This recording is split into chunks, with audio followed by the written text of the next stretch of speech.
مشاهدينا مساء الخير، أهلا بكم. لقاء متجدد وحوار اليوم. حوار اليوم لدينا العديد من الموضوعات نتحاور ونتجاذب فيه أطراف الحديث. مشاهدينا على الهواء مباشرة من الإسكندرية.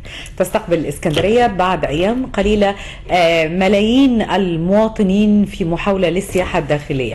ولما نقول السياحة الداخلية لازم يكون عندنا فكرة أن هناك أيضا الملايين أو القاطنين من أهالي اسكندرية الوظيفة والدخل الأساسي في حياتهم هي من خلال السياحة. فعندما يكون هناك رواج سياحي هذا بيؤثر بشكل كبير جدا على المجتمع ككل. عموما مشاهدينا الأعزاء، ده هيكون موضوعنا النهاردة، وهيكون معنا على الهواء مباشرة اللواء أحمد حجازي وكيل وزارة السياحة والمصايف بالإسكندرية، فتابعونا من خلال هذا اللقاء. لكن خلونا النهاردة نهتم قوي بخبر من الكنيسة المصرية، وتحديدا من قداسة البابا تودرس، عندما أكد أنه لن يساند أي من المرشحين، وأن بالفعل الكنيسة وبعيدة كل البعد عن العمل السياسي، وأن على كل الأطراف أن تختار كما يحلو لها بناء على البرنامج الانتخابي. خطوة أكثر من رائعة، وده بيبين لنا قد إيه إن المصريين في كل القطاعات تغيروا في ثقافتهم وفي أشياء كثيرة جدا بعد ثورة 25 يناير. لا دور العبادة تقدر تفرض على حد حاجة، ولا أي حد في الدنيا بيقدر يفرض على حد حاجة، لكن مهم جدا ان احنا نعرف ثقافة الاختلاف، ونعرف ان حريتي انا تنتهي عند حرية حضرتك، ولازم ان احنا كل هذه المساحة من الحرية نغلفها بشيء من الاحترام، وايضا عدم التجاوز في الاداء بشكل كبير جدا. عايزة اقول لكم على كلمة تكررت اليوم كثيرا، وهي العوز. العوز هذه الكلمة طبعا جاءت في كلمة المشير السيسي، وأنا برجو بس من كل السادة الزملاء من الصحفيين أو حتى من الإعلاميين أنهم يلتفتوا لشيء مهم جدا. الفكرة سامية والكلمة أكثر من رائعة ومعبرة، لكن أنت تخاطب شعب أو مجتمع الأمية فيه منتشرة بشكل كبير جدا. ايه المشكلة لو احنا ما كررناش هذه الكلمة وقلنا بشكل او باخر مرادفها العادي وهو الفقر؟ عموما مشاهدينا دي كده يعني عايزين نقول لمحة، لكن خلينا ناخد هذا الاتصال التليفوني مع الاستاذ الدكتور حسن عماد، عميد كلية اعلام القاهرة. مساء الخير يا دكتور. مساء الخير يا دكتور. مساء النور. اهلا يا استاذ امل. اهلا بحضرتك. طبعا حضرتك منورنا على شاشة اسكندرية، واعتقد انها المرة الاولى، وشرف لينا ان تكون معنا استاذ جليل قيمة وقامة علمية كبيرة جدا. لا انا اشكرك، وشرف ليا يعني ابقى في هذا اللقاء مع حضرتك ومع كل جماهيرنا الجميلة في اسكندرية، المدينة الرائعة اللي يعني بنشرف بيها دائما كمصريين. دكتور حسن، في الآونة الأخيرة تردد كثيرا على أن القنوات الإقليمية والمحلية أصبحت عبء على وزارة الإعلام، وأنها تريد بشكل أو بآخر أنها يعني يكون لها حل. حضرتك طبعا أستاذ كبير جدا في الإعلام، أعلم جيدا أن في دول كثيرة الإعلام الإقليمي هو يشكل رأي عام وبيؤثر بشكل كبير جدا. ليه إحنا مش قادرين نستفيد من الإعلام المحلي أو الإقليمي في مصر دكتور حسن؟ يعني شوفي حضرتك، هي وزارة الإعلام في مصر يعني لم تقدم أي جديد يكون ليه تأثيرات إيجابية على المصريين بصفة عامة. فعدم الاهتمام بالاعلام الاقليمي اللي هو الاساس اللي بيتعامل مع الغالبية العظمى من المواطنين في الاقاليم وفي الاطراف اللي بيشكلوا اساس التنمية في اي مجتمع من المجتمعات، اهمال هذا الاعلام معناه ان في عجز من الوزارة وعجز في الرؤية، وبالتالي تداعياته بتكون سيئة جدا حتى على صورة الاعلام والاعلاميين في مصر ككل. يعني نحن بنتطلع دائما الى مجتمع ديمقراطي ينعم فيه كل المواطنين بحقوق متساوية بغض النظر عن اللون او الجنس او الانتماء السياسي او الانتماء الديني. ودايما جوانب التنمية بكل ابعادها السياسية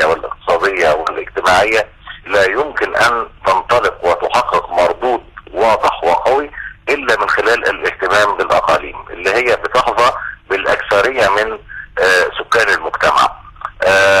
لابد ان يكون لهم صوت واضح يعبروا عن مشكلاتهم واملهم وطموحاتهم وحتى فنونهم وكل جوانب حياتهم. اعتقد ان وسائل الاعلام الاقليميه والوسائل المحليه حتى اذا يعني كان لدينا الفرصه ان الاقليم الواحد يكون فيه مجموعه من القنوات، ده يعني المبدأ اللي بتأخذ به كل المجتمعات المتقدمة والمجتمعات الراقية اللي بتهتم بمواطنيها بشكل كبير وبتعطيهم الحق في المعرفة والحق في الوصول إلى المعلومات والحق في التواصل مع المسؤولين ومع القادة بصفة مستمرة وإيجاد حلول مبتكرة وغير تقليدية للمشكلات اللي بيعاني منها المجتمع الإقليمي. إنما التركيز على المركز أو التركيز على العاصمة ده سلبية كبيرة جدا بيعاني منها الإعلام المصري. أتصور وأأمل إن شاء الله بعد تفعيل الدستور المصري الجديد وبعد ظهور المجلس الأعلى لتنظيم الإعلام والهيئة الوطنية للصحافة والهيئة الوطنية للإعلام أن يعاد تنظيم الإعلام المصري على نحو أفضل مما هو عليه الآن، وأن يتم إعطاء أولوية كبيرة في النواحي المادية والنواحي التقنية والاهتمام بالكوادر البشرية في بما يرتقي يعني بدور الإعلام الإقليمي في كل مصر سواء من شمالها إلى جنوبها. دكتور حسن، سؤال بيتبادر دائما إلى ذهن كل المشاهدين رغم سنوات التدريب والاختبارات والمبنى ده ماسبيرو تحديدا صرف على أبنائه أموال كثيرة جدا في التدريب، لماذا لا يصنع ماسبيرو نجم ودائما المسائل تمر كده مرور الكرام وعندما ينتقل أي من أبناء ماسبيرو إلى أي مكان آخر يصبح أكثر نجومية؟ ليه؟ ليه؟ لان البيئة اللي بيعمل فيها الاعلامي بيكون لها دور كبير جدا في اظهار مواهبه وقدراته وامكاناته. أيوة. اذا كانت البيئة يعني ليست داعمة له وبيئة محبطة وبيئة بيسودها قدر من عدم الاعتراف بالابداع والابتكار، فبتكون بيئة طاردة.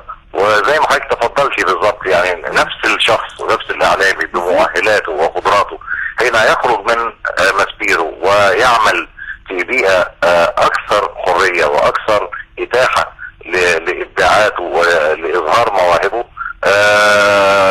بيحقق ما يريد وبيعود تقريبا يعني هذه الفوائد بتعود على الجمهور المشاهدين والمستمعين في الإذاعة أو القراء بالنسبة للصحف. لكن بالتأكيد البيئة الحاضنة للإعلامي بيكون لها دور كبير جدا في إظهار المواهب. وأنا متأكد أن القنوات الإقليمية عامرة بالكثير من الكفاءات والإمكانات البشرية الهائلة، ولكنها تحتاج إلى تقنيات أعلى مما هي عليه الآن، وتحتاج أيضا إلى موارد مادية تساعدها على القيام بعملها والقيام بدورها على النحو الأمثل. دكتور حسن عماد عميد كلية الإعلام، شرف لنا وجود حضرتك على الهواء. أنت قيمة وقامة علمية كبيرة نستفيد كثيرا، وإذا كانت القنوات المحلية مليئة بالإعلاميين لأنهم كانوا تلامذة الأستاذ دكتور حسن عماد. أشكرك يا أستاذ أحمد، شكرا جزيلا. مشاهدينا الأعزاء، بالفعل الإعلام الإقليمي شيء مهم جدا، وبالفعل أنا عايزة أقول حاجة مهمة قوي ما اتغيرتش، هو نفس الشخوص ونفس الإمكانيات، لكن اللي اتغير الإبهار. يعني أنا أتذكر عندما عملنا جميعا في القناة الخامسة من أنا نفسي من 93 أو 92، لكن زميلات وزملاء زي هاني فرحات مثلا من سنوات قبل كده كانت القناة الخامسة دي تقريبا هي الأكثر مشاهدة، وهم البني آدمين هم وكانت كانت الإمكانيات أقل. يبقى العيب مش في البشر ولا لا، العيب في حاجات تانية كتيرة. نتمنى بالفعل أن يكون المنظور شامل وليس يكون قاصر. حكاية الحرية لا، احنا بالفعل بعد ثورة 25 يناير يمكن دي من اهم المكتسبات بالنسبة لنا كاعلاميين، هو ان عندنا حرية كبيرة جدا في طرح الموضوعات. ومن نموذج على هذه الحرية خلونا نتابع هذا اللقاء القادم مع اللواء احمد حجازي، وحديث كبير وشجون عن السياحة في الإسكندرية.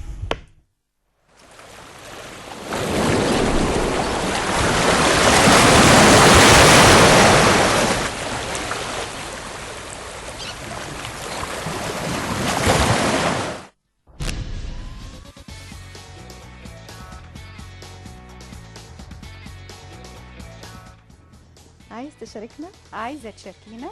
شايف في نفسك مواصفات المذيع؟ شايفة في نفسك مواصفات المذيعة؟ عايز تكون مذيع في حلقة كاملة في رمضان؟ عايزة تكوني مذيعة في حلقة كاملة في رمضان؟ ابعت لنا فيديو ما يزيدش عن دقيقتين في اسمك ودراستك ورقم تليفونك وجملة بتقدمها كمذيع. السن من 19 ل 26. واحنا هنعمل مقابلة هنختار فيها 30 شاب وفتاة هيشاركونا في تقديم حلقاتنا طول شهر رمضان من برنامج حدوتة شبابية.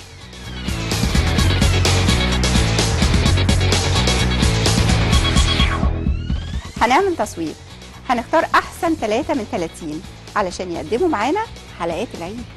مستنيين فيديوهاتكم عشان تشاركونا في تقديم حلقات برنامجنا حدوتة شبابية شهر رمضان. هتبعتوا لنا على tvalexandria@gmail.com أو Facebook/Alexandria TV.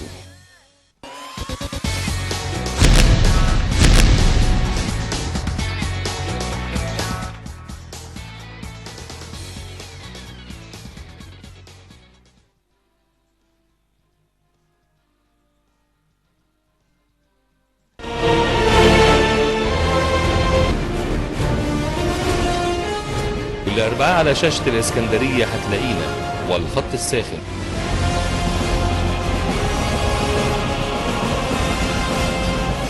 هنكون همزة الوصل بينك وبين المسؤول. مش بس كده، هنعبر عن أحلامك وآمالك وتطلعاتك.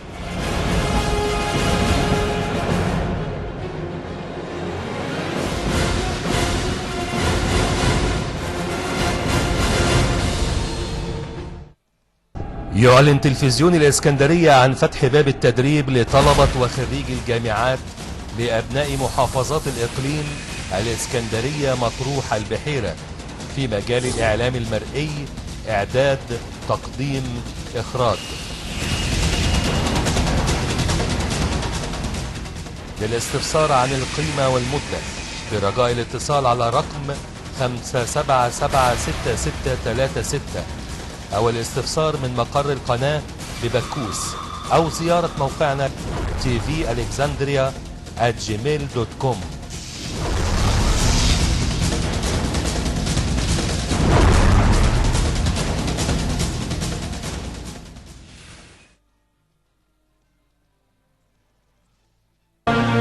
ما تظلموني اسمعوني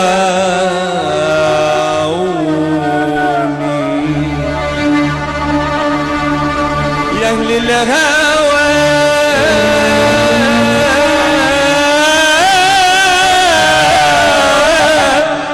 خلقنا البعض زي العبير في الوادي، زي الحروف في شفايف، زي السماء والأرض. احنا خلقنا البعض زي العبير في الوادي، زي الحريق في البحر، زي السماء والأرض. قبلك ما عشتش يوم ولا شفت حلمك نوم، حبك ده شيء مقسوم، حبك ده فاق الحد. يا خسارة يا خسارة يا أول حبيب، ملكش في الطيب نصيب. يا خسارة يا خسارة يا أول حبيب، ملكش في الطيب نصيب. ضيعتني وجرحتني وأنا كنت ليك مش من هنا، وكأن أنا ما بقتش أنا، وأنت كأنك يا حبيبي مش حبيب. أنا فكرية وعندي فكرة جهنمية. الحق، هي قناة ايه اللي جاية تصور معاك؟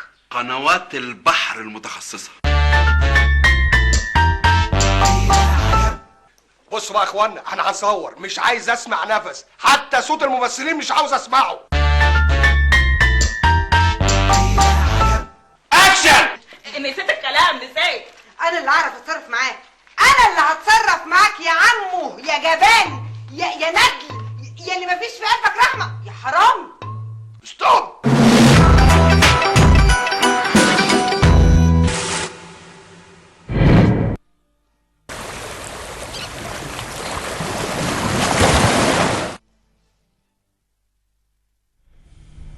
مشاهدينا الاعزاء، في حلقات سابقه كنا ناقشنا حاجه مهمه جدا في الاسكندريه وهي الشواطئ.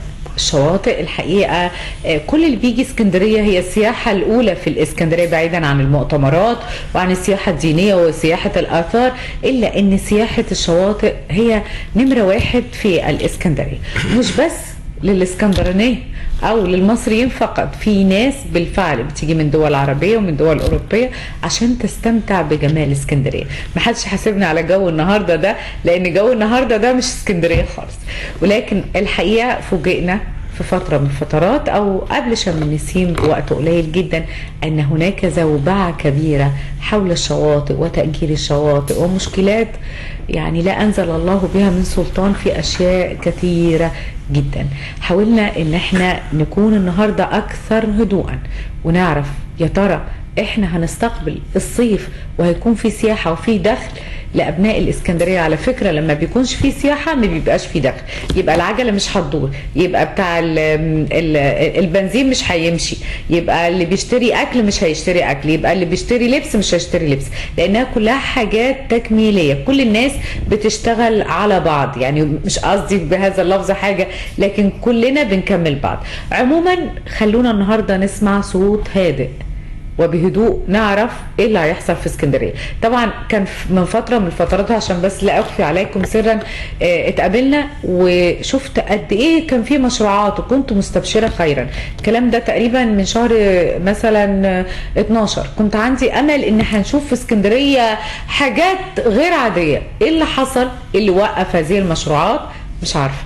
خلونا نرحب بضيفنا على الهواء مباشرة سيادة اللواء أحمد حجازي، وكيل وزارة السياحة والمصايف بالإسكندرية. مساء الخير يا فندم. حضرتك يا فندم. مساء الخير يا فندم. ممكن تفهمني بالراحة كده؟ حاضر. يعني خلينا نفهم أنا والسادة المشاهدين إيه موضوع الشواطئ؟ الموضوع باختصار أنا توليت المسؤولية كمستشار لمحافظ اسكندرية في 24/6 قبل ثورة 30 كمستشار للمحافظ للسياحة والمصايف، والأهم كان الأزمات عشان أزمة 30/6، على أساس أن أنا كنت مشارك قبل كده في 25 يناير كمنسق عام للقوات المسلحة مع محافظة اسكندرية. وكان في إلحاح من أول الدكتور أسامة الفولي، وقبليها اللي هو عادل لبيب كان برضو عايز ياخدني معاه في هذا التوقيت، بس الدنيا بقى متلخبطة لغاية ما ربنا كرم يعني، وتعينت مستشار المحافظ للسياحة والمصايف والأزمات للظروف بتاعت 30/6. والأزمات دي عايزين نحط تحتها خطوط كبيرة، لأن احنا عايشين في أزمة.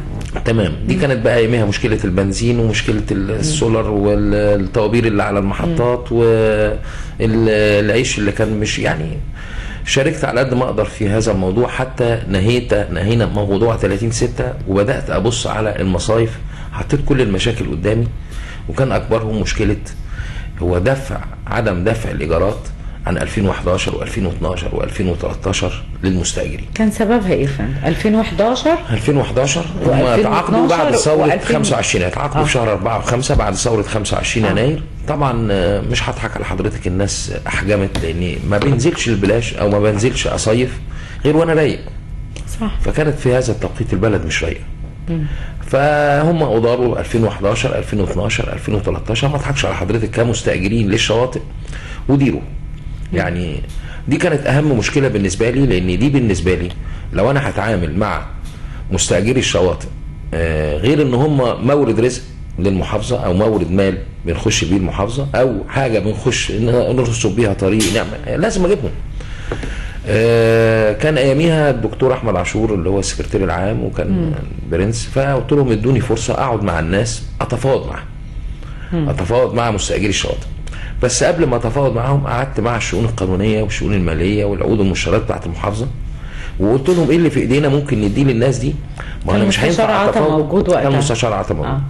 ايه الموضوع ان احنا نعمل ديل للناس دي بحيث ان هي تدفع اتفاق. طبعا الفكر الوظيفي والحكومي ما عندوش حته المرونه خد وهات.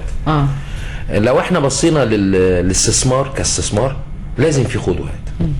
لو بصينا للبنوك اللي عليه مديونيه في البنوك بيقعد يجدولها له، بيقعد يديله يشيل له منها فوائد، يبقى لازم نتكلم في هذا. قعدنا مع الشؤون القانونيه والعقود والمشتريات والشؤون القانونيه والمستشار القانوني، وقعدنا في مكتب الدكتور احمد عاشور، حتى يوميها كان هو ماشي، يوميها كان بيخلي وظيفته والله. فقال لي اقعد بقى معاهم واتفقوا. قعدت معاهم، طب ايه اللي في ايدينا ممكن نديه لمستاجري الشواطئ بحيث ان هم يبقى معايا رينج اشتغل فيه. طبعا قالوا لي ممكن نديهم لغايه تخفيض 25% من يعني السنه الثالثه. المشكله دي من قبل اللي هو طارق المهدي. ايوه طبعا من قبل اللي هو طارق المهدي. من 4 بقول لحضرتك ده الكلام ده كان في شهر 7 شهر 8. فقالوا لي معاك لغايه 25%، معاك 10% ممكن السنه الثالثه اللي هي 2013 لان كانت 30/6 الثوره قامت، قبليها كان في مشاكل مع الاخوان، بعديها في حظر تجوال، يعني 2013 فعلا في مشاكل. فعلا الناس حكمت على البحر، ولو حضرتك طلعت تفتكري في هذا التوقيت ما كانش في حد على البلاش. وبعدين بعد سنوات، يعني السنه اللي فاتت تحديدا في عام الحزن بتاع الاخوان كان في اساسا حظر تجول. يعني العمليه برضه ما كانتش يعني ما كانش في شغل. هم وداروا كسبوا قبل كده، ما اضحكش على حضرتك كسبوا، لكن انا بتكلم على المسؤوليه في الفتره دي. ما هو لازم يكسبوا، يعني هم بيأجروا ده من حضرتك ليه؟ عشان يخسروا. ما هو لازم، يعني انا بدفع اجر مقابل عمل، يعني انا بشتغل وبدي لحضرتك. لا ما انا هقول لحضرتك على الاخطاء برضه اللي هم بيقعوا فيها. فطبعا المشكله دي كانت اكبر المشاكل، لازم تتحط قدامي ولازم ابدا بحلها، ولازم احس ان انا عملت حاجه، ادخل فلوس للمحافظه، اضخ فلوس المحافظه. فكان كل همي في هذا التوقيت ان انا اعمل مصالحه مع الناس ديت واحاول اجيب منهم حق الدوله. وقعدت بعد ما اخدت منهم 1 2 3 من عقود المشتريات والشؤون القانونيه والشؤون الماليه وحطينا الامكانيات دي، رحت داعي كل الناس دي سواء مستاجر او كحول او وسيط. انا عايزه بس حضرتك توضح للناس الكحول ده اللي هو بياخده باسمه الشاطئ بالزبط. وما بيدفعوش، فتبقى القضايا وكل بالزبط. المشكلات بالزبط. على اسمه وليس على بالزبط. اسم بالزبط. هذا بس بالزبط. انا على ما اعتقد انه حتى لو كحول بعد هذه الفتره الست اللي هو حضرتك تعرفهم بالاسم وعارف كل حاجه تمام، يعني كحول ولا غير كحول. ما انا عشان كده بقول لحضرتك جمعتهم كلهم وقعدتهم كلهم في قاعه وقعدت معاهم وقلت لهم من الاخر يعني انت كسبت كتير، جاء وقت عليك تدفع للبلد. كلنا كنا جايين صعايده من اخر الدنيا، انا اسف معناش حاجه بقالكم، انت راكب عربيه ايه وانت راكب عربيه. وصلنا في الاخر بالتفاوض وبالكلام على الاتي اللي انا اتفقت معاه من على الشؤون القانونيه والشؤون الماليه 25% السنه الاخيره، امتداد التعاقد حتى 31/12 ده عشان بزياده 10%. نظير انا من مصلحتي ان انا انهي التعاقدات كلها في 31/12. ليه؟ منتهى السوء ان انا اسلم شاطئ في شهر 6 او شهر 7، ازاي اخلي واحد وادخل واحد؟ طبعا في شهر 4 ازاي ادخل واحد واخلي واحد؟ فانا كان لمصلحه الاداره او لمصلحه الشغل او من ضمن التخطيط اللي انا خططته انا والناس اللي معايا ان ده ننهي جميع التعاقدات في 31/12. لما انا اطرح الشاطئ في شهر 10، الراجل اللي عايز يخش يستاجر شاطئ لا يستاجر شاطئ لازم اوريه له هو في زينته شهر 7 وشهر 8 تبقى الناس ماليه الشاطئ، بيقعد هو يعمل حساباته وهكسب ايه من الموضوع ده. يبقى انا اظهرت جمال الشاطئ في هذا التوقيت، ثم سحب كراس الشهور شهر 10، ثم انهيت اجراءات الطرح والمناقصه والمزايده والترسيه وسلموا الشاطئ في شهر 1. لما اجي اسلمه الشاطئ في شهر 1 يبقى الشاطئ فاضي معلوش حد، معلوش بلطجيه، معلوش حد متعدي عليه. في نفس الوقت هيبدا يحط، لان انا عايز اغير شكل الشاطئ. قلنا نعمل ايه؟ طيب من ضمن الحاجات نفتح باب الدعايه، اعمل شماسي موحده على الكورنيش. يمكن حضرتك من ضمن المشروعات اللي هي طرح الدعايه ان انا اطرح الشواطئ كلها تبقى الشاطئ ده شماسي شركه معينه، الشاطئ اللي بعده شركه معينه. هل يتعاقد مع صاحب الشاطئ ولا مع سيادته؟ ما انا كنت عايز بقى انا اتعاقد معاه كمحافظه بحيث ان انا اغير الراجل اللي قاعد على الشاطئ بدل ما بيدفع شماسي وكراسي وترابيزات وصلح دور خلاص ميه بياخد مكان بس. بياخد مكان كيديره وفي نفس الوقت شركات الدعايه عندها استعداد تعمل ده كله. بس بدل ما اخد منه مبلغ كبير اخد منه مبلغ صغير، لانه هيدي لي خدمه قصادها. اعمل مكان لمنزل للمعوقين، مكان للمعوق، اعمل دوره ميه من دورات المياه للمعوق، اعمل ركن للعائلات يعملوا بستاندات بلاستيك، بستاندات ان شاء الله حبل ويعمل عليها شركه داعيه دي، بحيث ان الجزء ده يبقى للاسر بس. انا راجل ملتزم مش عايز ولادي مع الشباب يهرجوا وبتاع، عايز معايا بنت وخايف عليها اخش في الركن العائلي ده. حطينا شويه اشتراطات ومن ضمن الحاجات اتفقنا على كده. المهم انا عايز اتكلم في موضوع الشواطئ ومش عايز اتكلم في السياحه دلوقتي، على اساس ان انا ايه اخد منهم الفلوس. اتفقنا في القعده يا حضرات انزلوا ادفعوا اللي عليكم عشان برضو يبقى الكلام واضح. وادفعوا السنه الثالثه ناقص 25%. في القعده في الاخر قلت لهم انزلوا ادفعوا اللي عليكم. انا اعتبروني مش رئيس الاداره المركزيه للسياحه والمصايف، انت مش عدوي، انت بتديني فلوس.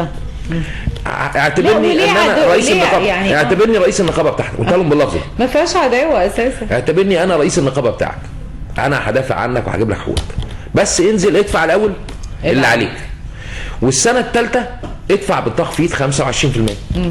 لو ربنا قدر وصدقت، وانا بقول لكم ان شاء الله هصدق، لان انا كنت في التوقيت ده واخد كارت ان انا ممكن اعمل تنازلات. هيتبقى عليك ال 25% دي. حتى لو حصل وما توافقش على هذا القرار، انت دفعت اللي عليك، يتبقى 25% هنحاول نتصرف فيهم. ان شاء الله هعوضها لكم في التعاقدات الجديده، جبتها لهم بالبلدي في اكتر من كده. هو انتوا جبتوا تصديق، يعني انتوا جبتوا جاي لحضرتك. يعني كان في تصديق بالمبلغ اللي حضرتك اقترحته. هقول لحضرتك. انا طبعا رحت عامل مذكره، كان ساعتها سياده اللواء طارق المهدي وصل. المفروض ان انا عايز من الناس دي 10 مليون جنيه. بالتخفيض ال 25% هاخد 8 مليون من 10. بالقانون لو انا هاخد اجراءات قانونيه تسهيل خطابات الضمان واعمل حجز اداري هاخد 3 مليون. تمام؟ فلما دخلت لسياده اللواء طارق بهذا الطلب وقلت له مطلوب كذا كذا كذا، واحنا قعدنا واتفقنا، الراجل كتب على طول وافق.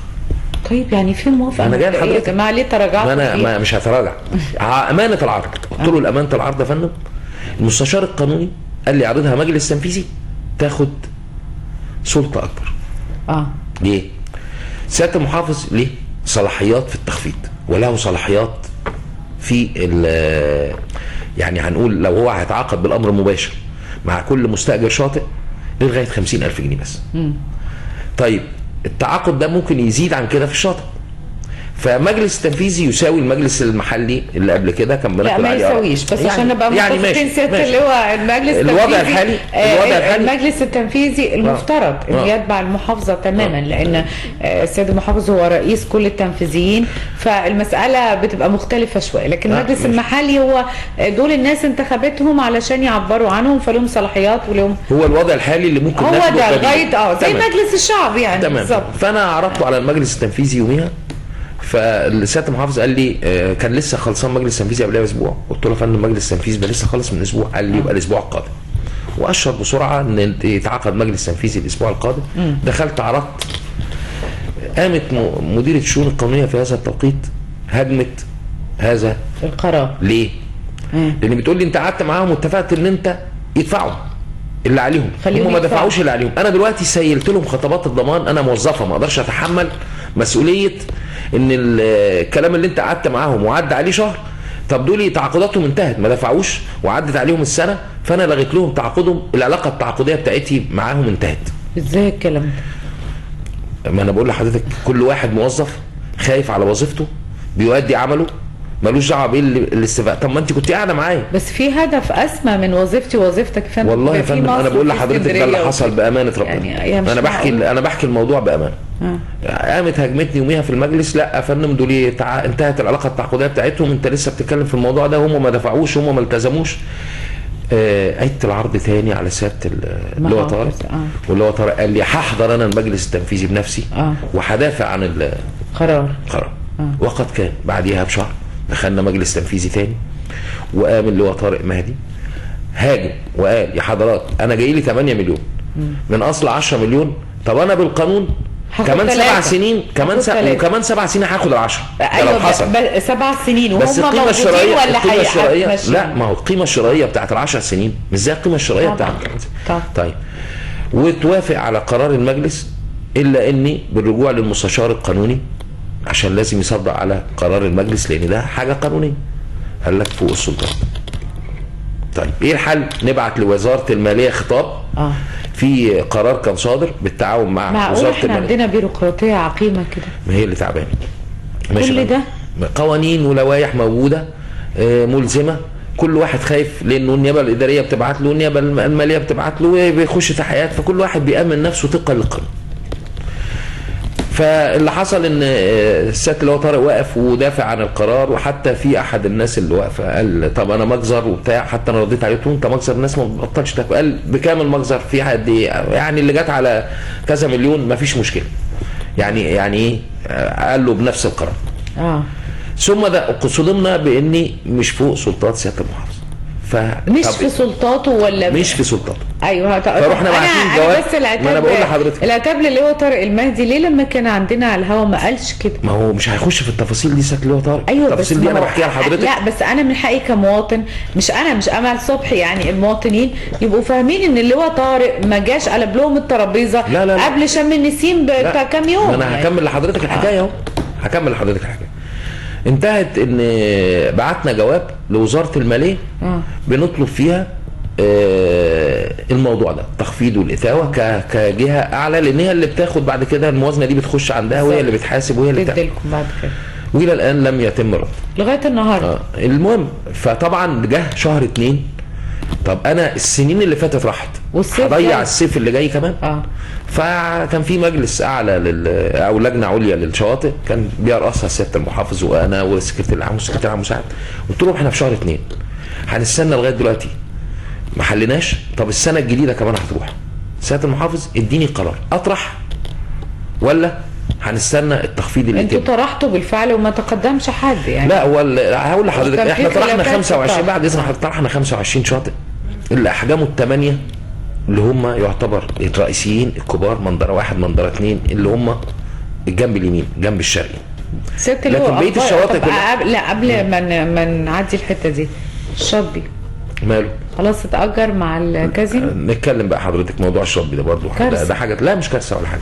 هو الشاطبي دلوقتي وقف. ما انا عارفه. وقف ليه طيب؟ عندكم مشكله مع المستاجر؟ لا هيئه عمليات القوات المسلحه هي اللي وقفت الاعمال دي. ليه؟ لان هو واخد قرار من هيئه عمليات المسلحه بالترميم، ترميم هذا المكان وليس تزويده. ليه هو اثر؟ نعم ترميمه. ايوه يعني هو اثر. انا لما رمى انت حضرتك دلوقتي بتاخدي تصديق من القوات المسلحه هتعملي ايه في هذا المكان؟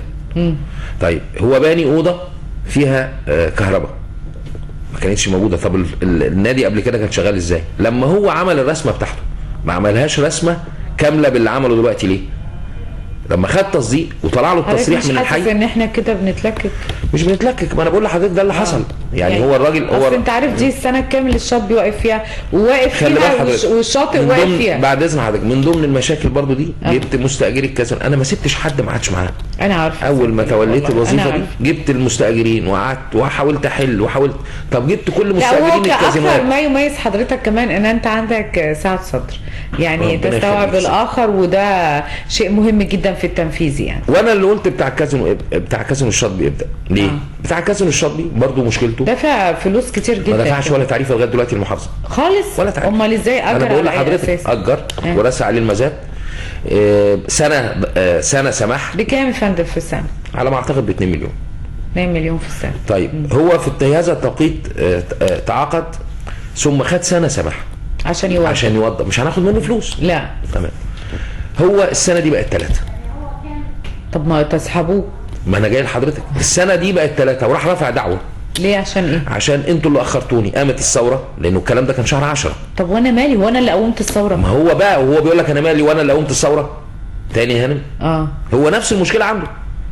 قامت الثوره البلطجيه بقى يخشوا ياخدوا الحديد ياخدوا الاسمنت يضربوا العمال. طب ست اللي هو الشاطئ برضه ارجع يعني انا بقى ليه بتكلم على الشاطئ؟ لان الشاطئ ده الشاطبي تحديدا الشاطبي مختلف عن اي شاطئ تاني، لان الشاطبي ده بتاع الطبقه يعني الحضاره العطارين، كل اقرب حاجه محترمه بعيدا عن الناحيه دي. ما هو الطرح بقى لما الطرح، لا انتوا بقى طرحينه مع الكازينو. لا مع الكازينو امتى يا فندم؟ في الاول مش انا ولا اللي هو طبعا انا عارفه، كان احنا يا فندم احنا بنكمل على بعض. تمام يا فندم، ما انا بقول لحضرتك اللي حصل ان انا جيت لقيته مطروح هو والشاطئ، والراجل رسى عليه هذا المزاد، بدا يعمل، بدات حمايه الشواطئ تديله تاخر، بدات الحي يديله الرسومات متاخره، بدا شويه مشاكل، رفع دعوه والدعوه لسه مستمره في المحاكم ما بين المحافظه، لان انا بقول له هات انت السنه عدت عليك هات فلوسي بالقانون برضو، مش انا اللي بقول، الشؤون القانونيه تعالى والعقود ومش انت عدى عليك السنه، طب انا لسه ما خلصتش اجراءات تصريح الشغل، لازم عشان يبدا شغل هنقول ان في خطا قبل كده سابق، ان المفروض لما اطرح حاجه زي كده اطرحها بتصاريحها، ما كانوش يعرفوا ان الثوره يعني انت حضرتك بتقولي لي المشاريع اللي انا قدمتها دي كلها لغايه دلوقتي ما طرحتش غير اللي في ايدي، ال5 مشروعات اللي هي الباعة الجالين واللسان جلين، لسه حتى لغايه دلوقتي ما اتطرحش. فارس شويه حاجات، ليه؟ لان انا عشان انا سمعت ان فارس هتدوها بالامر المباشر. لا ما فيش بالامر المباشر، ما فيش حاجه، لا يملك ما فيش حد اساسا جاي من خارج مصر ياخد فارس. لا يملك، لا يملك. انا بقول لحضرتك لا يملك اي حد النهارده ان يعمل حاجه بالامر المباشر. طيب عايز اسال حضرتك الا غير في حدود اختصاصاته. طب اوكي خلاص انا تجاوزنا هذه النقطه، يعني لا كله مزايدات. انت صادق سياده اللواء، انا بس بستعلم عن المعلومه، لان احنا تناقلت المعلومه كثيرا ما بين الاوساط الاعلاميه في اسكندريه. مش صحيح. طب فارس كانت واقفه ليه؟ ما هو برضه الغباء الوظيفي. فارس اتعملت 2002 عارف بدون ما ياخد تصريح من الحي. رئيس الحي المفروض يا جماعه ترخيص من الحي ايه؟ انا عايزه اقول احنا مش بنشتغل في جزء منعزله، هو رئيس الحي ده مش يتبع المحافظه، والمحافظه حضرتك بتشتغل مش فيها. انا بقول لحضرتك يعني انا الكلام ده بقول لك 2002 قبل ما انا اطلع من الجيش حتى مش واخده بال حضرتك. طيب بتحلي برضو من ضمن المشاكل دي ايه الحل؟ رئيس الحي بيقول لك انا ما اقدرش اقنن هذا الوضع. مين اللي يقننه؟ التفتيش الهندسي في القاهره. بعت للتفتيش الهندسي في القاهره، جه رفع المبنى انشائي اقره. طيب الاشكاليه الثانيه، ما انا بقول لحضرتك طب عشان يطرح هذا المكان خلاص ده اعتمدته هندسيا والحي اعتمده خلاص. طيب الحاجه الثانيه لازم يتفتح الشارع ده شارع سياحي وهو شارع اثري. في بازارات وحاجات كده. لا ده المفروض يطلع قرار من لجنه تبع الحي ان تفتح الشارع ده سياحي. طب يا جماعه ما انتوا ما انا جاي ما عملنا كده، ما انا بقول لحضرتك احنا زملاء قاعدين جنب بعض. لا ما انا بقول لحضرتك من ضمن المشاكل القديمه. ايوه سيادة. فانا خدته وعملت ايه؟ رحت عامل مذكره عرض على سياده المحافظ منع على الاهدار المالي العام ان ده الوحيد اللي اتفتح سياحي. طب ممكن اسال حضرتك سؤال؟ هو الثوره ما غيرتش حاجه في البيروقراطيه اللي احنا عايشينها 25 يناير ولا 30 يناير؟ ما هو بعد انا بقول تاني برضه القوانين دي موجوده من سنه 47. ماليش دعوه، بس في ثوره. الثوره دي قامت، هل غيرت القوانين؟ هل اتعمل مجلس شعب؟ طب بلاش القوانين، ما غيرتش البني ادمين؟ البني ادمين غيرتهم بس للأسوأ. بس كله بقى النهارده ايده مرتعشه. يعني اي حد انا اسف يعني احد الزملاء انت بتعمل تخفيض الناس تقول ايه؟ بعد اذن حضرتك لا هقول لحضرتك احنا بنعتبر نفسنا كاعلاميين مصفى، ما حدش قال على حضرتك حاجه. لا يا فندم بعد اذن حضرتك صدقني يعني مفيش حد قال عليك حاجه. يقول لك انت بتعمل تخفيض وبتجري عليه ليه؟ ايوه طبعا بعمل تخفيض عشان السياحه، عشان عايز العجله تمشي طبعا، عشان عايز ادخل جزء من المبلغ ان شاء الله حتى نصه ابقى انا مستفاد، بدل بالقانون مش هاخده بعد 7-8 سنين. طب عفوا يعني اللي سأل حضرتك ده ما قلتلوش طب ولو لا انا قلت له لو الشواطئ ما اتأجرتش الناس لا خلي بالك هي الشواطئ الاشكاليه كلها حاليا دلوقتي في 8 شواطئ فقط. لكن كل الشواطئ تم طرحها وتم الترسية عليها والناس دفعت فلوسها خلاص. كل الشواطئ عدد 8 المنظره 1 المنظره 2 سيدي اللي هي كان عليها الاشكاليه الاولانيه. ما فيش شواطئ مجانيه في دلوقتي كان في قبل السنه اللي فاتت 3 شواطئ مجانيه. اولا احنا عملنا نظام، ما هو ده برضو مضايق الساده المستاجرين. انا قعدت معاهم قلت لهم اضعنا سمعه الشواطئ انتوا وانا والاداره اللي قبل كده انا مش عايزك تحط لي، انا اذا كنت بتجيب لي من الشواطئ 10 مليون انا مش عايزهم، انا عايزهم 5، عايزهم 4 بس عايز الباقي يعود بالخدمه على الناس. طيب عملنا، قعدت معاهم حطوا قائمه اسعار انا وانتوا نتفق عليها، ولا تخالف. بس ما بيتفقوش. ما انا جاي لا ما هو دي من ضمن الحاجات. ما بيتفقوش ولازم يكون انتوا لكم دلوقتي حق الضبطيه القضائيه. ماشي. يعني وزير العدل طلعها لكم، لازم زي ما احنا بنطالب بحقوقهم ده موضوع كمان انتم تطالبوا بحقوق المواطنين. تمام. ما انا جاي لحضرتك عشان كده، وعشان كده طلبت سلطه الضبطيه القضائيه. ليه؟ عشان انت لو خالفت، ما انا جبتهم قلت لهم تعالى حط السعر اللي ما تخالفش. وعملنا الشواطئ دي 5 حاجات. شواطئ مجانيه صفر اللي هي عشان ننوه مثلا بعد اذن حضرتك الجزء بتاع الماكس، الجزء بتاع الورديان، الجزء اللي قدام حلقه السمك، الجزء ده اجزاء ما حدش بتتاجر ولا كده. ممكن الواحد ينزل بشمسيته يحطها. لو انا قدرت، كنت نفسي من الدعايه اللي فشلت ان هم ينزلوا ويفرشوا الشماسي دي ببلاش وتبقى انا بادرها ببلاش. في جزء ثاني اسمه مجاني. المجاني ده الشمسيه فيه ب3 جنيه وكرسي ب2 فين؟ جليم. هو مش جليم مجاني كامله. ايوه لا هو كان شغال مجاني، والسنه اللي قبل كده واللي قبل كده زودنا. لا هو في السنه اللي فيها الدكتور اسامه الفولي كان محافظ اسكندريه كان في تعديات على اللسان، وهو انا بقول لحضرتك كل ده ان شاء الله. لا اللسان جليم غير شاطئ جليم اللي قبل منه. انا بقول لك شاطئ جليم اللي قبل منه مجاني. يعني ايه؟ يعني الشمسيه ب3 جنيه والكرسي بجنيه. ده يبقى مجاني. ليه؟ الراجل اللي هيقعد ده اسره داخله 4 تنفار هتدفع 7 جنيه. معايا حضرتك؟ بس ليه الخدمه؟ دورة ميه، ليه خلق الملابس، ليه شمسيه وكرسي. لو داخلين 2 هيبقى شمسيه وكرسيين. طيب عملنا حاجه تانية اسمها خدمه، او كانت موجوده برضو بس الناس ما هيش عارفه، لم يعلن على هذه الاسعار. خدمه لمن يطلبها، شواطئ خدمه لمن يطلبها. بمعنى ان انا لو معايا شمسيتي وكرسيتي والكرسي بتاعي في عربيتي شايلهم على ابني شايلهم وداخل الشاطئ، الراجل المستاجر ده ما يقدرش يقول لي ما تخشش وما ياخدش مني مقابل. بس في اشراف برضو من المحافظه طبعا. كل ده كل شاطئ من ده عليه مراقب. عشان كده كنت عايز اعمل الدعايه واحط على البوابه رقم تليفون مشرف الشاطئ اللي قاعد جوه. لو الراجل وهو داخل مع الباب حب يستغله يتصل بيه. الحقيقه الست لواء انا بس مش قادره انسى الحته ديت عشان ما نفوتهاش. انت عندك شباب في الاداره رائعين. تمام. يعني معظمهم واعتمادي عليهم. خلي بالك مدارس اجنبيه. خلي بالك على قدر عالي من الثقافه، عندهم تطلعات، عايزين يشتغلوا. المشاريع اللي حضرتك شفتيها دي كلها هي انتاجهم.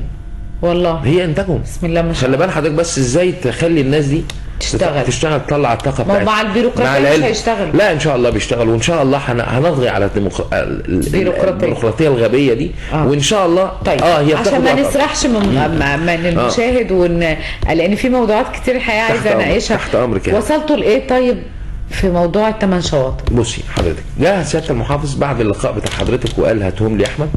ما انا بقول لحضرتك برضه هو راجل طيب يعني. قال لي هاتهم لي، قعد معاهم. خلي بال حضرتك، قال لهم طيب دلوقتي ايه الحل؟ هم قالوا لي قالوا لي في الاخر في واحد اسمه حسن ماضي على 6 شواطئ هيخش السجن. خلاص؟ ماضي على 6 شواطئ ومستاجرين الشواطئ مش عايزين يدفعوا له. طيب برضه سياده المحافظ قال له طب اختار لك شاطئين اللي هو ممكن يبقى في سلطته في ايده. ادهم له بالامر المباشر. خلاص؟ شوف لك شاطئين يا ابني خدهم معايا، بس هات لي موافقه جميع الناس عشان ما حدش يجي يتظلم بعد كده، او ما حدش يجي يقول لك اشمعنى. ما دام هم بيرتبوا كلكم حاسين ان الراجل ده مظلوم. طب انا موافق اديله شاطئين بس تدفعوا اللي عليكم. خلاص حضرتك؟ جاء قلت لهم حددوا الشاطئين واقعدوا هات لي توقع. قال لي مش هينفع. قلت له هات لي توقعات الناس دي كلها عشان ما فيش حد بكره يقول لك اشمعنى. او اللي دفع، في ناس دفعت اللي عليها كله. ودفعت 2011 و2012 و2013. طب الناس دي ما هتيجي ترتد بعد كده تقول لي طب هات بقى اشمعنى انت عملت ده كده. بالظبط. طيب قعد اتقابلوا معاه في المجلس اللقاء الخميس اللي فات ده. قالوا له عايزينهم 4 مش نافع يا فندم، والناس معترضه والناس مش عارف، لدرجه زعق. قال لي خلوهم له 4. طب هات لي يا عمي توقيعات بقيه الناس، هاخد الكلام ده اعرضه عليه بمذكره، وانا اعلم تماما ان برضو الشؤون القانونيه والعقود والمشتريات هتقول له اللائحه والانضباط. قصه ربنا يستر وتتوافق. يعني ايه برضو يعني دي الاشكاليه دي حضرتك النهارده كل اللي في السجون عشان عملوا بالامر المباشر. لا ما احنا مش عايزين كده والله. انا بقول لحضرتك احنا ما فيش حاجه اسمها سلطات. هو ليه سلطه في التعاقد او امتداد التعاقد ل4 شهور في حدود مبلغ قد ايه؟ ليه سلطه؟ خلاص اوكي احنا كده متفقين. لكن هو حل سياده المحافظ حل معاهم الاول شاطئين، حتى لما وقفوا له يوم المجلس يوم اللقاء الجماهيري الخميس اللي فات لهم واقفين مصطفين. قال لي واقفين ليه دول يا احمد؟ قلت له يا فندم عايزين يخلوهم 4. قال لي خلوهم لهم 4، ما عايز يخلص. طيب انا مش هقدر ان احنا ما نقولش موضوع ستانلي. طيب لان ستانلي برضو يعني العزيزه منى مرسي بتكلمني في الايربيس بتقولي امل الناس بتدفع كتير قوي، واحنا كنا يعني اما اتكلمنا مع سياده اللواء طارق المهدي قال ان هو يعني ما فيش حاجه في الدنيا يا فندم بتبقى 10 امثال ماشي. يعني رفقا قليلا على المواطنين. اقول لك برضه الموضوع ستانلي طرح طبعا ايام الساده الاخوان كمشروع سياحي متكامل. انا عارفه عايزين ياخدوا على فكره مش من ايام الاخوان بس من قبليها كمان، زي بمعنى اصح ان في ناس في ناس مستاجره هذه الكباين هي ليها حق استغلال وليس ايجار زي الشقق. ايوه بس متوارثاها. هي اسمها كشك والله زي ما هحكي لحضرتك مش عارفه من ضمن المشاكل اللي اتحطت اول ما توليت الاداره موضوع ستانلي. طيب اللي هو طارق المهدي اول يوم العيد نازل يشوف الترومبه اللي في ستانلي عشان عايز يعمل ترومبات زيها. انا بقول لك بالحقيقه، انا بقول لك كل حاجه بامانه. عايز يعمل ترومبات زيها في الانفاق. فقال لي انت عندك الترومبه ازاي؟ الترومبه اللي بتشفط الميه بتاعه دورات المياه اللي في ستانلي واطيه بتطلعها على شبكه الصرف الصحي. ايوه. فكان عايز يعمل نفس الفكره واحنا قاعدين اول يوم العيد بنعايد عليه. فقال طيب عايزين نعمل عشان الشتاء داخل وعايزين نعمل في النفق بتاع المنظره ترومبه زي دي. قلت له انا عندي ترومبات زيها في ستانلي. طب نزلنا نشوفها وهو واقف. قلت له ده بتاعت الطبقه المتوسطه اللي هي لا تملك الساحل الشمالي بالظبط ولا المنتزه ملايين ولا يملك ينزل في الرمله بشمسيه. فبستاذن حضرتك ان احنا نعيد النظر في القرار بتاع المحافظ السابق وحكم المحكمه ان احنا نعمل الكباين دي تفضل زي ما هي دلوقتي. دي الطبقه المتوسطه مش عايزين نجهلها. حتى لو عايزين نعملها مشروع سياحي بعد كده نبقى نفكر، بس دلوقتي مش وقت. وعوضني. فالراجل مشكور قال لي ايه؟ خلاص نزود لهم 10% ولا 15% وخلاص. بعد اذن حضرتك 10% يعني ال 500 امثال. لا ايوه انا بقول لحضرتك 500 نخليها 600 700. بيقابل هذا قانون. استاذن حضرتك ما انا عايز اوضح، ما هو انت بتقولي لي وضح. طب انا عملت مذكره بناء على اوامر الشفهيه السيد محافظ اسكندريه لازم يخش الكلام ده في المفرمه بتاعه القانون والعقود والمشتريات. لا ده في حكم محكمه صادر بيقول لا ده في مش عارف ايه ده في مش عارف. معايا حضرتك؟ ما تجيبوا لهم فتوى عشان تبعتي فتوى من مجلس الدوله. ما مش هتتاخر الفتوى، ده الفتوى بتطلع سريعا. فهو بيبص ان ايه؟ هجيب لك فتوى اهي. الشاطئ الكابينه دي انا فتحتها له يوميها قلت له دي يا دوبك بتشيل 4 كراسي وشمسيه وبتتقفل بس. الاسره بتطلعها بره، بينزل البنت او الولد يغيروا يقفلوا الباب ويغيروا وينزلوا على البلاش ويطلع ياخد دش ويطلع يغير ويقعد جنب والدته. ده تقريبا اسمه ما اسموش كابينه، اسمها الايجار اسمها اكشاك او غرف خلع ملابس حاجه كده. برضو هنقول عايز يدعم، عايز يزود دخل المحافظه، عايز يوصف طرق، على حساب المواطنين البسطاء. طب هو قال لحضرتك ايه؟ مجلس تنفيذي اللي جاي وهتتعرض مجلس تنفيذي. عايزه اسال حضرتك مشروع طبعا ملاهي كوتا ده سنوات طويله جدا وهذا المكان كان رائع. كان حلم سيد اللواء عادل لبيب، كنا بنروح عنده المكتب كده يقول لنا بصوا هو ده المشروع العملاق اللي هيبقى قريب في اسكندريه، وكان في استثمارات وجايبين ناس من بره ورسوم هندسيه وحاجات كتيره جدا. الحقيقه جاءت الثوره ومشي اللواء عادل لبيب. كل حد يجي يقول لنا احلام وحاجات في الهواء. حاليا في الاكاديميه بتضع كراسه شروط.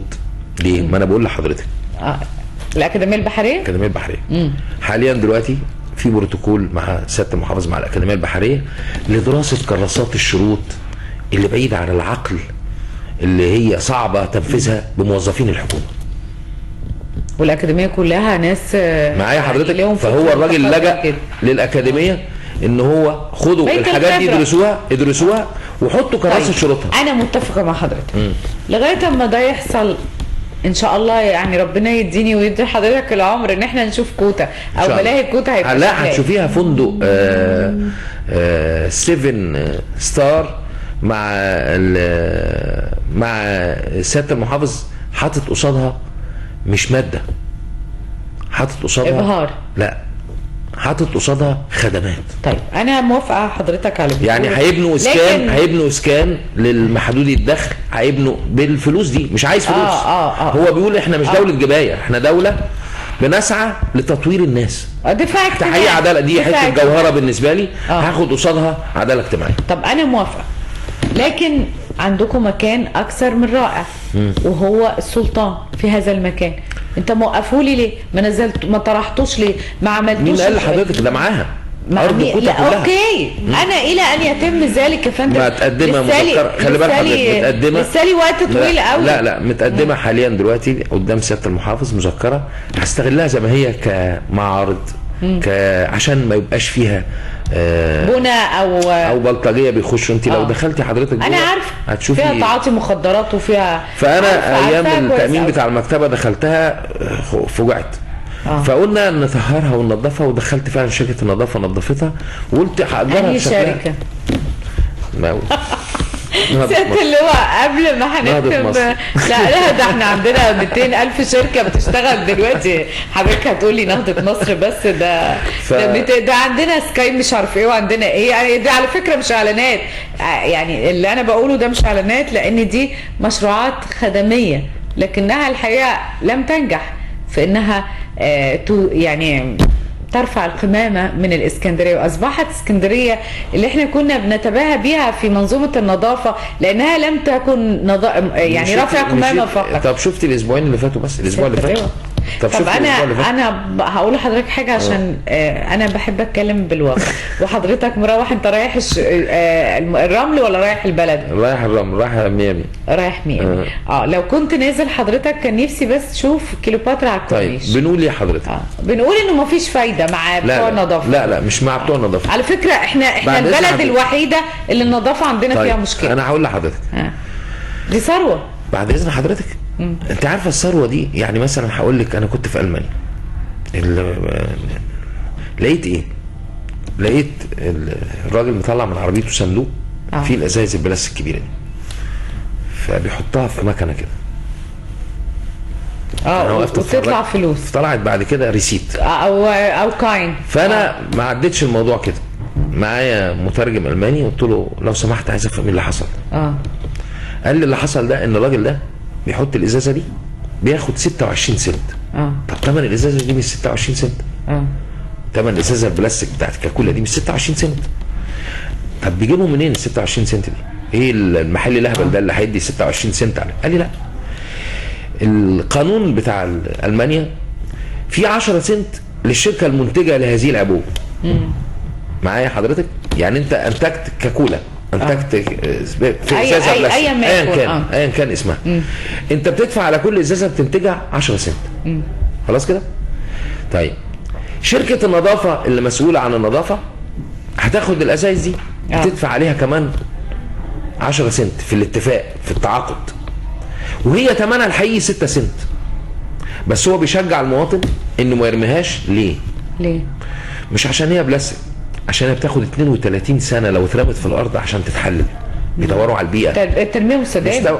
التنميه الموضوع اللي كان عامله مستوى تاني من الفكر. لا والله ما مستوى. احنا كنا خلي بال حضرتك، احنا كان عندنا اوتوكلاف في اسكندريه، خلي بال حضرتك، كان عندنا تخلص من النفايات الخطره. سياده المحافظ طلب من 9 ل 12. انت متخيله حضرتك؟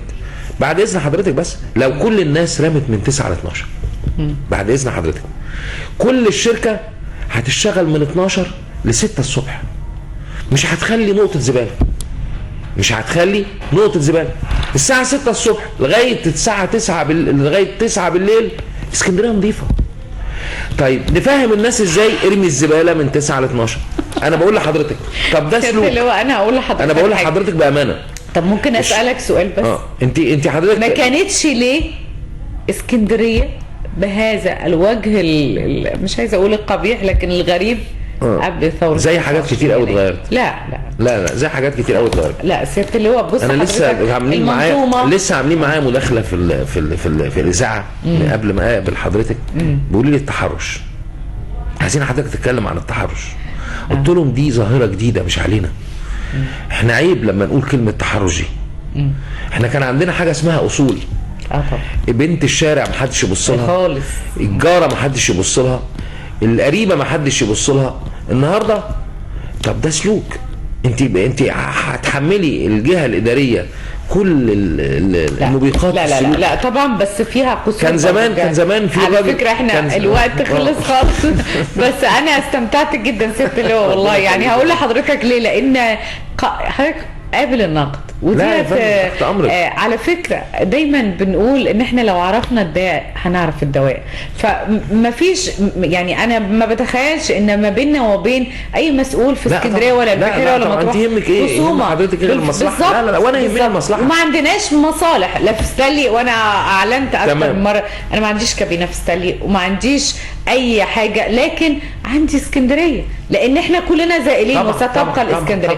وعلى فكره ست اللواء لو عملت حاجة حلوة لإسكندرية سيظل التاريخ يتذكرك دائما، لأن الإسكندرية لا تنسى أبدا من قدم لها. يا رب. فأنا سعيدة بهذا اللقاء، ووعدني إنه ما يكونش آخر مرة، يعني إن حضرتك تنورنا دايما، ويبقى بالفعل في محاولات جادة صادقة من قبل كل التنفيذيين من أجل إسكندرية. ودائما ما نكرر مشاهدينا الأعزاء أنها قد تمرض مصر ولكنها أبدا لن تموت.